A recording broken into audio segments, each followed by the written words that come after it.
Good morning student, good morning. Myself Kailash Chautiya, मेरा नाम कैलाश चौटिया है।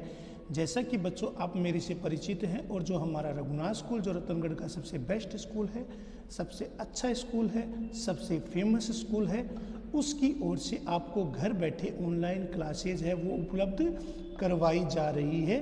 उन ऑनलाइन क्लासेज में मैं कक्षा 12 में आपको हिस्ट्री या इतिहास का अध्ययन है वो करवा रहा हूँ। भारत के इतिहास के स्वर्णिम पल, ये हमारा अध्याय है वो नंबर 2 है। अभी तक हमने मौर्यों के बारे में अध्ययन किया। हमने मौर्य साम्राज्य, चंद्रगुप्त, बिंदुसार, अशोक के शासन सुधार, धम्म, जनोपयोगी नीति, धम्म सिद्धांत का मूल्यांकन, मौर्य प्रशासन, गुप्तचर प्रणाली, न्याय व्यवस्था, साम्राज्य विस्तार, इनके बारे में पढ़ा है। और आज हम गुप्त साम्राज्य की स्थापना, स्थिति, कला, साहित्य और विज्ञान के बारे में अध्ययन करेंगे। जैसा आपको पता है बच्चों, गुप्तों के इतिहास को भारतीय इतिहास का स्वर्ण युग कहते हैं। इस काल में संस्कृत साहित्य, वैदिक गणित, ज्योतिष, चिकित्सा, विज्ञान, इसके अलावा साम्राज्य विस्तार, सामाजिक जीवन, आर्थिक, राजनीतिक, विदेशी व्यापार, स्वर्ण मुद्रा, धातु विज्ञान, धातु कौशल, रसायन विज्ञान के क्षेत्र में अभूतपूर्व उन्नति हुई। इन उन्नति को देखते हुए इतिहासकारों ने गुप्त काल को भारतीय इतिहास का स्वर्ण युग माना है, the golden era of Indian history. तो गुप्त काल को भारतीय इतिहास का स्वर्ण युग कहा जाता है। भारतीय इतिहास का स्वर्ण युग, भारतीय इतिहास का स्वर्ण युग गुप्त काल को माना जाता है। गुप्त काल को माना जाता है। तो गुप्त काल को भारतीय इतिहास का स्वर्ण युग माना जाता है। तो भारतीय इतिहास का स्वर्ण युग क्या है? गुप्त काल को माना गया है। तो गुप्त काल है वो भारतीय इतिहास का स्वर्ण युग कहा गया है। जैसा आपको पता है, गुप्त साम्राज्य जो लगभग 275 से लेकर 550 ईस्वी तक रहा, तो जैसा आपको ध्यान में है, गुप्त साम्राज्य का उदय लगभग 3वीं शताब्दी में हुआ। कुछ किताबों के अनुसार 240 ईस्वी और कुछ किताबों के अनुसार 275 ईस्वी से लेकर करीब करीब 550 ईस्वी एडी, ईसा पूर्व नहीं, ईस्वी, 275 से लेकर 550 ईस्वी तक जो गुप्ता एरा है या गुप्त काल है वो 275 ईस्वी से 550 ईस्वी तक का माना जाता है। 275 से लेकर 550 ईस्वी तक का काल है वो गुप्त काल का नाम से जाना जाता है। तो सबसे पहले हम गुप्त साम्राज्य के बारे में जानकारी लेंगे। तो गुप्त साम्राज्य का उदय लगभग 3वीं शताब्दी के मध्य तक माना जाता है। विष्णु पुराण, वायु पुराण, भागवत पुराण से ज्ञात होता है कि जो प्रारंभिक गुप्त राजा थे वो मगध के अधीन थे और मगध एवं उत्तर पश्चिम बंगाल और गंगा नदी के तटीय प्रदेश इसमें शामिल थे।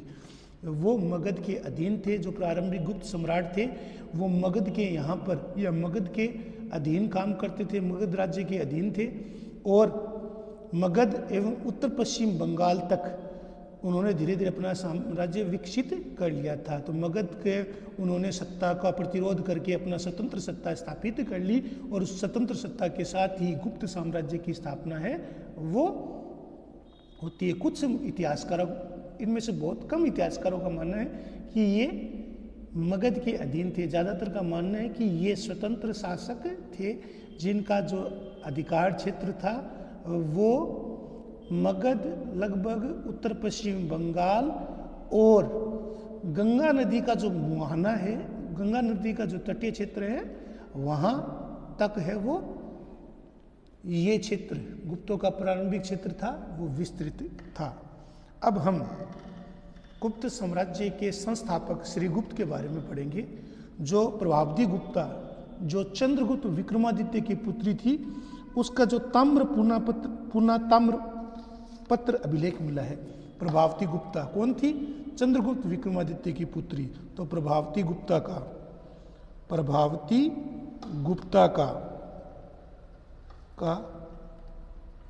पूना ताम्रपत्र अभिलेख, पूना जो ताम्रपत्र अभिलेख मिला है, पूना ताम्रपत्र अभिलेख मिला है, उसमें प्रभावती गुप्ता ने अपने वंश का संस्थापक है वो श्रीगुप्त को बताया है। तो श्रीगुप्त गुप्त वंश का संस्थापक माना जाता है। श्रीगुप्त को गुप्त वंश का संस्थापक कहा गया है। तो श्रीगुप्त था वो गुप्त वंश का संस्थापक माना गया है। श्रीगुप्त का उल्लेख है वो गुप्त वंश के आदि राजा या संस्थापक के रूप में कहा गया। उसका शासन लगभग 240 से लेकर 280 तक रहा। जैसे मैंने कहा कि इसमें डेट में आपको कंफ्यूजन आता है, जो 240 से लेकर 280 ईस्वी तक रहा। श्रीगुप्त ने महाराज की उपाधि धारण की। इसका मतलब ये क्या था कि गुप्त जो प्रारंभिक जो गुप्त शासक थे वो संभवतः स्वतंत्र नहीं थे और किसी शक्ति के अधीन रहकर काम कर रहे थे, या स्वतंत्र शासक न होकर वो किसी शासन के अंतर्गत सामंत थे, वो सामंत के रूप में काम कर रहे थे। दूसरा जो गुप्त राजा मिलता है उसका नाम है घटोत्कच। लगभग 280 ईस्वी में श्रीगुप्त ने घटोत्कच को अपना उत्तराधिकारी बनाया। लगभग 280 में श्रीगुप्त ने अपना घटोत्कच को उत्तराधिकारी बनाया। तो श्रीगुप्त के बाद घटोत्कच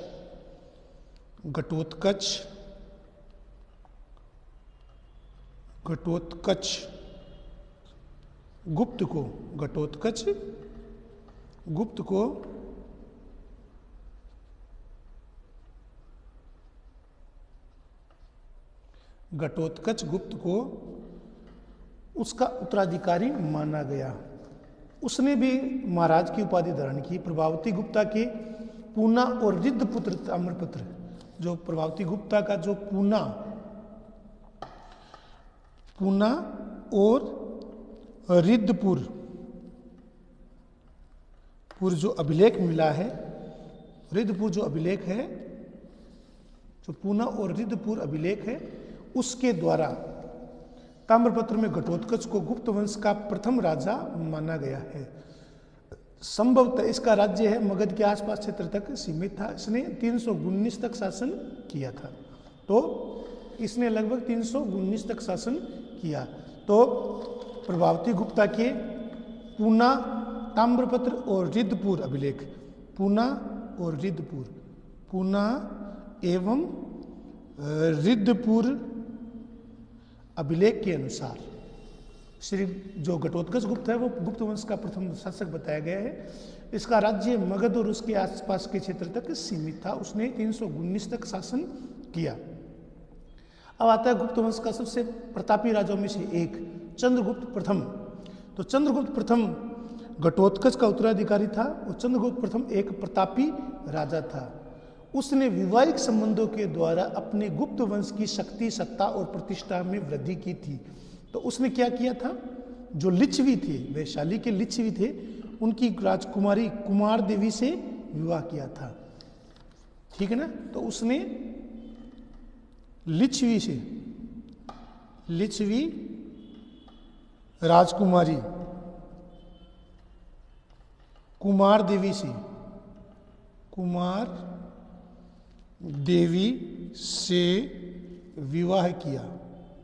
तो लिच्छवी और गुप्त थे वो एक हो गए और इससे उनके साम्राज्य विस्तार में मदद मिली। तो लिच्छवी राजकुमारी कुमार देवी से विवाह किया और उसने महाराजाधिराज, देखो जो पूर्ववर्ती जो राजा थे उन्होंने सिर्फ महाराज की उपाधि धारण की, उन्होंने महाराजाधिराज यानी इनके स्वतंत्र शासक होने की उन्होंने अपनी घोषणा कर दी। श्रीगुप्त और घटोत्कच गुप्त थे वो सामंत के रूप में शासन कर रहे थे, जबकि चंद्रगुप्त प्रथम जिसने महाराजाधिराज की उपाधि धारण की और उसने 319 से 335 तक शासन किया। 319 से लेकर 335 तक शासन किया। उसने महाराजाधिराज की उपाधि धारण की, जो प्राय सर्वोच्च शासक या स्वतंत्र शासक होने के लिए प्रयोग की जाती है। चंद्रगुप्त प्रथम ने एक नया संवत चलाया था जिसे गुप्त संवत के नाम से जाना जाता है। अपने सिंहासन रोहण के अवसर पर 319 ईस्वी में उसने एक नया संवत चलाया था, गुप्त संवत। एक नया संवत उसने शुरू किया जिसका नाम क्या था, गुप्त संवत। तो गुप्त संवत को चलाने वाला कौन था? गुप्त संवत को चलाने वाला चंद्रगुप्त प्रथम था। तो गुप्त संवत की स्थापना किसने की थी? चंद्रगुप्त प्रथम ने। उसने महाराजाधिराज की उपाधि धारण की और लिच्छवी राजकुमारी लिच्छवी कन्या कुमार देवी से विवाह किया। इस विवाह के द्वारा उसे अभूतपूर्व लाभ हुए। लिच्छवी हमेशा के लिए उसके मैत्री बन गए और साम्राज्य विस्तार में उसको मदद मिली। महाराजाधिराज की उपाधि धारण करने वाला प्रथम गुप्त शासक है वो चंद्रगुप्त प्रथम था। उसने 319 में अपने सिंहासन रोहण के अवसर पर उसने एक नया संवत चलाया जिसे हम गुप्त संवत कहते हैं। गुप्त संवत की शुरुआत करने वाला चंद्रगुप्त प्रथम था। अब हम गुप्त वंश के सबसे महानतम राजा, जिसे भारत का नेपोलियन भी कहा जाता है, the Napoleon of Indian history, Samudragupta Parakramanka के बारे में पढ़ेंगे।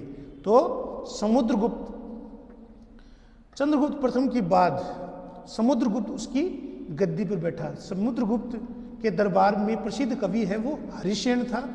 हरिसेन उसका मित्र, सखा, संधि विग्राहक, अमात्य, मंत्री, प्रमुख था।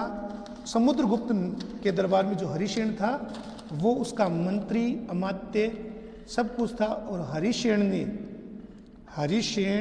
ने प्रयाग प्रशस्ति अभिलेख लिखा है। प्रयाग प्रशस्ति, अपने राजा की स्तुति में प्रयाग प्रशस्ति लेख लिखा है। प्रयाग प्रशस्ति अभिलेख से हमें समुद्रगुप्त की विजय, उसके साम्राज्य विस्तार, उसकी शासन नीति, उसे कलाविद होने, उसका साम्राज्य निर्माता, संपूर्ण भारत को जीतने, उसकी दिग्विजय, राज्याभिषेक, व्यक्तित्व, इन सभी पर प्रकाश है वो हरिसेन की प्रयाग प्रशस्ति से मिलता है। तो हरिसेन ने प्रयाग प्रशस्ति, जिसे इलाहाबाद प्रशस्ति के नाम से भी जाना जाता है, तो हरिसेन की जो प्रयाग प्रशस्ति है उससे हमें समुद्रगुप्त के व्यक्तित्व, उसकी शक्तियों, उसकी विजय, उसकी दिग्विजय, उसके व्यक्तित्व, उसके राज्याभिषेक, उसकी शासन नीति के बारे में संपूर्ण जानकारी मिलती है। तो ऐसा कहा जाता है कि समुद्रगुप्त के दरबार में प्रसिद्ध कवि है वो हरिसेन रहता था। हरिसेन ने, इसने प्रयाग प्रशस्ति लेख में समुद्रगुप्त की विजयों, उसके शासन स्थिति, राज्याभिषेक, साम्राज्य विस्तार, उसके दिग्विजय, उसके व्यक्तित्व के बारे में बताया। ये अभिलेख उसी स्तंभ पर उत्कीर्ण है जिस पर अशोक का स्तंभ है। इसने अपनी विजयों के उद्घोषक हेतु अश्वमेघ यज्ञ का आयोजन भी करवाया था। तो अश्वमेघ यज्ञ को पुनः शुरू करने वाला, वैदिक परंपरा को पुनः शुरू करने वाला समुद्रगुप्त एक महान साम्राज्य निर्माता था जिसे भारत का नेपोलियन कहा जाता है। तो समुद्र के गुप्त के जो कुछ सिक्के, उसमें अश्वमेघ पराक्रमांक लिखा है। जो समुद्रगुप्त के कुछ सिक्के मिले हैं उनमें उसे अश्वमेघ पराक्रमांक, अश्वमेघ पराक्रमांक,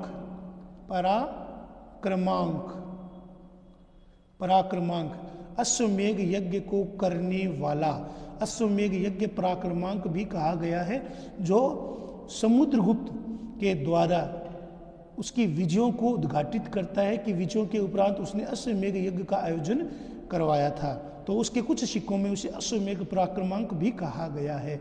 हरिसेन जो उसका मंत्री था, संधि विग्राहक था, अमात्य था, मंत्री था, उसने प्रयाग प्रशस्ति अभिलेख लिखा जिसमें हमें समुद्रगुप्त की विजयों, उसके व्यक्तित्व, उसके कृतित्व, उसका साम्राज्य विस्तार, उसकी उपलब्धियों के बारे में जानकारी मिलती है। अश्वमेघ पराक्रमांक उसके सिक्कों में उसे बताया गया है। ऐसा माना जाता है कि समुद्रगुप्त ने पुनः वैदिक परंपरा को स्थापित किया था। वैदिक धर्म, भागवत धर्म, जिसने वैष्णव धर्म कहते हैं, उसकी स्थापना या उसकी पुनर्स्थापना करने वाला था। प्रयाग प्रशस्ति अभिलेख जो हरिसेन के द्वारा लिखा गया है, जो इसे इलाहाबाद प्रशस्ति अभिलेख कहा गया है, गुप्त काल का महत्वपूर्ण ऐतिहासिक स्रोत है जिसमें हमें समुद्रगुप्त के राज्याभिषेक, दिग्विजय और उसके व्यक्तित्व पर प्रकाश गिरता है तथा उसके कई अधिकारियों के पदों के नाम का उल्लेख भी से भी गुप्तकालीन शासन व्यवस्था की जानकारी मिलती है।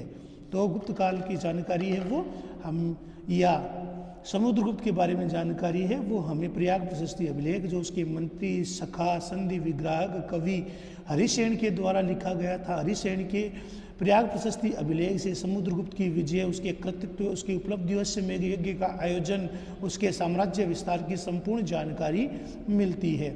संस्कृत भाषा में लिखा गया है। ब्राह्मी लिपि और चंपू शैली, तो एक तो संस्कृत भाषा थी, इस लिपि की जो भाषा है वो कौन सी है? संस्कृत। विशुद्ध संस्कृत में लिखा गया था, इसे विशुद्ध संस्कृत में लिखा गया था। ब्राह्मी लिपि का इसमें प्रयोग किया गया है, ब्राह्मी लिपि, और चंपू शैली से इसे लिखा गया है।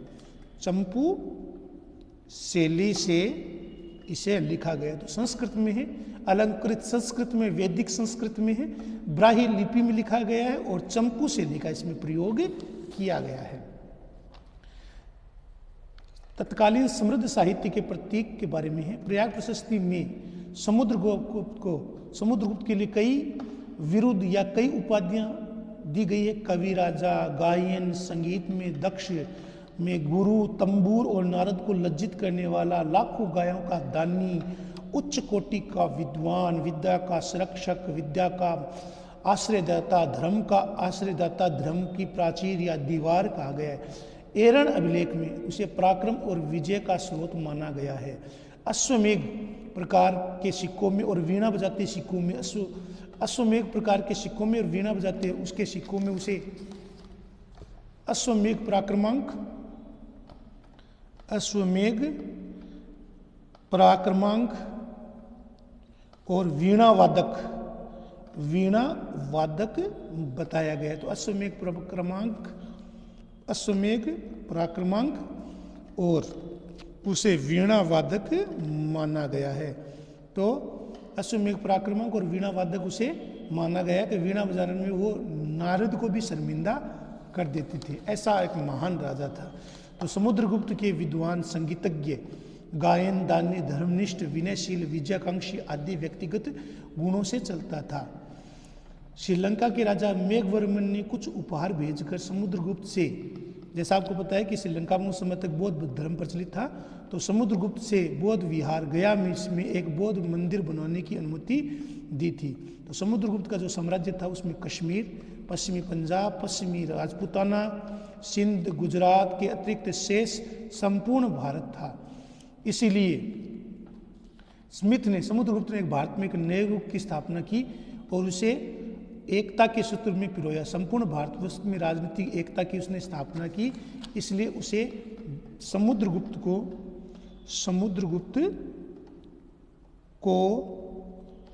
भारत का नेपोलियन, समुद्रगुप्त को भारत का नेपोलियन भी कहा जाता है। समुद्रगुप्त को भारत का नेपोलियन, डॉक्टर विंसेंट स्मिथ ने उसे भारत का नेपोलियन कहा है।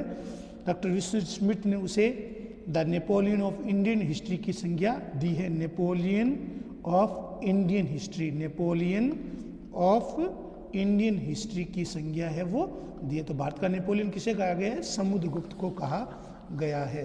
तो हम समुद्रगुप्त के बारे में, विजय के बारे में हम कल पढ़ेंगे। तो वह उसने संपूर्ण भारत को एक आदर्श से प्रेरित किया और संपूर्ण भारत को एकता के सूत्र में बांधा, इसलिए उसे नेपोलियन भी कहा गया, the Napoleon of Indian history. मैं पूरा लिख देता हूँ, Napoleon of Indian history, Napoleon की संज्ञा दी गई है। तो भारत का नेपोलियन किसे कहा जाता है? समुद्रगुप्त को। समुद्रगुप्त को भारत का नेपोलियन, नेपोलियन की संज्ञा दी गई है। तो भारत का नेपोलियन किसे कहा गया है? समुद्रगुप्त को। जैसे फ्रांसीसी सम्राट नेपोलियन था जिसने लगभग यूरोप को जीत लिया था, वैसा ही पराक्रम है वो समुद्रगुप्त ने किया। उसे संपूर्ण भारत को एक राजनीतिक एकता में स्थापित या एकता के सूत्र में बांधा। तो बेटा आज मैंने आपको गुप्त साम्राज्य, श्रीगुप्त, घटोत्कच गुप्त, चंद्रगुप्त प्रथम, उसके वैवाहिक संबंध, इसके अतिरिक्त समुद्रगुप्त पराक्रमांक के बारे में बताया। इसको आपको लिखना है, याद करना है। विशेषकर हरिसेन के प्रयाग प्रशस्ति के बारे में आपको जरूर लिखना है, उसके साम्राज्य विस्तार के बारे में लिखना है। आपको यह होमवर्क ऐसे लिखना है, याद करना है, टॉपिक वाइज लिखना है। धन्यवाद।